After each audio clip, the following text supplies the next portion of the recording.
होती भी दिखाई दे रही है। कोई सोचता था कि गरीब को भी शौचालय मिलेगा, ये शौचालय बीमारी को तो दूर करता ही है, लेकिन ये शौचालय उससे भी महत्वपूर्ण हमारी माताओं, बहनों की, बेटियों की गरिमा की रक्षा करने का एक माध्यम भी बनेगा। यह पहली बार हुआ है। धुएं से मुक्ति मिलेगी, इसके लिए उज्ज्वला योजना का सिलेंडर भी पहली बार फ्री में मिलना प्रारंभ हुआ। और अब मैं बधाई देता हूं, दीपावली में एक सिलेंडर हम उत्तर प्रदेश सरकार की तरफ से प्रदेश की बहनों को फ्री में देने जा रहे हैं।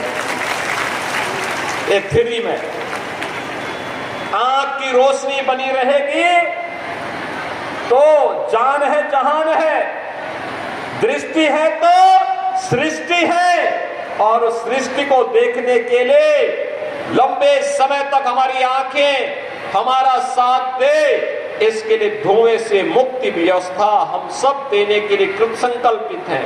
गरीब को आवास मिल जाए, जिस जमीन पर मकान है उस जमीन का अधिकार मिल जाए, जिस स्ट्रीट वेंडर को सम्मान मिल जाए, चाहे वह पीएम स्वामित्व योजना हो, चाहे वह पीएम स्वनिधि योजना, ये सभी योजनाओं के साथ साथ 5 लाख रुपए की स्वास्थ्य बीमा का कवर, यह भी हम लोग प्रदेश के अंदर 10 करोड़ लोगों को दे रहे हैं। जनधन अकाउंट से यात्रा प्रारंभ हुई और आज एक नई ऊंचाई को प्राप्त करते हुए आगे बढ़ रही है। एक और इन योजनाओं का लाभ और दूसरी तरफ बेटी के प्रति अपनी जवाबदेही का निर्वहन करते हुए किस रूप में सरकार कार्य कर रही है। मुख्यमंत्री कन्या सुमंगला योजना इसका उदाहरण है। अब तक ये राशि 15,000 की थी, इसमें 6 चरणों में बेटी के जन्म लेने पर, बेटी के पहली क्लास में जाने पर, बेटी के 1 वर्ष के होने पर, बेटी के पहली कक्षा में जाने पर, बेटी के 6ठी कक्षा में जाने पर, बेटी के 9वीं कक्षा में जाने पर और 9वीं कक्षा के बाद आगे की पढ़ाई हो, कोई सर्टिफिकेट या डिप्लोमा कोर्स हो, इन सब के लिए 15,000 रुपए की राशि हम लोग पहले दे रहे थे। अब नए सत्र में हम इसको 25,000 रुपए करने जा रहे हैं।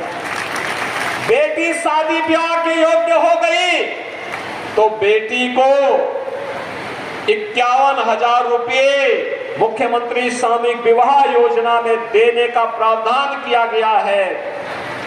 यह सरकार के स्तर पर लगातार बेटी बचाओ बेटी पढ़ाओ के प्रधानमंत्री मोदी जी के अभियान को ही मजबूती के साथ आगे बढ़ाने का क्रम है। और आज उसी के प्रति आश्वस्त करने के लिए मैं एक बार फिर इस क्रांति धरा पे आकर के आप सबको आश्वस्त करने के लिए आया हूं। सरकार ने जो काम प्रारंभ किया है सुरक्षा का, सम्मान का और स्वावलंबन का, वह अनवरत चलेगा। और मैं इस बात के लिए फिर कहने के लिए आया हूं, बेटियों की सुरक्षा के साथ अगर किसी ने सेंध लगाया तो फिर यमराज और भी उसकी राह को रोक नहीं पाएगा। अब तो रावण और कंस जैसी दुर्गति तो तय है, इसमें कोई संदेह नहीं होना चाहिए किसी को भी। और भाइयों बहनों, आज उसी अभियान के साथ यहाँ के विकास की तमाम योजनाओं को भी आगे बढ़ाने के लिए हम लोग आए हैं। विकास अब कहीं कोई बाधक नहीं है।